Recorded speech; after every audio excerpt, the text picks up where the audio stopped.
Hi, welcome back. Today we're going to look at memsql report. memsql report is great for analyzing the hardware and tuning our hardware to make it work great with memsql.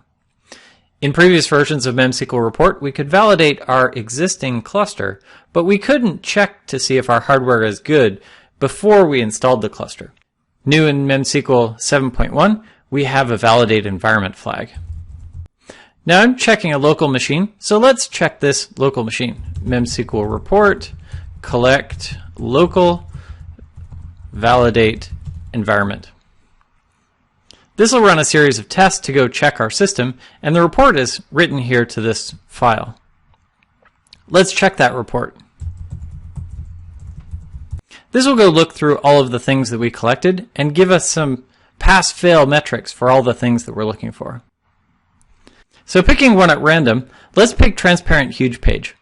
Now this one failed. These two things should not be advised.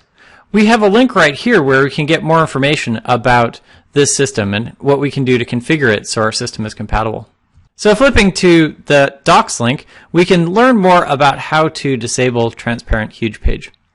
Now in this case it says go to your documentation, so a quick Google search, and I see the steps that I need to be able to disable transparent huge page on my system.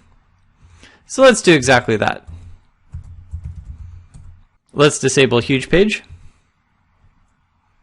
And now to make this persist on reboot, I would go modify etc rc.local to run these commands as well. Let's double check and see if we've gotten it.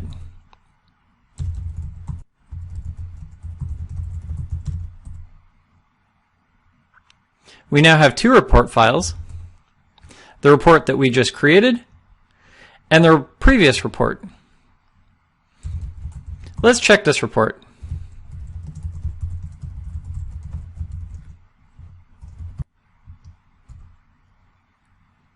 And now we see that that test passes.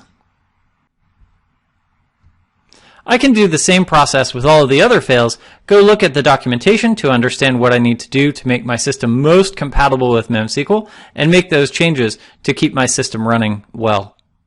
memsql report validate environment is a great mechanism to be able to check your system and tune your system to work best with memsql.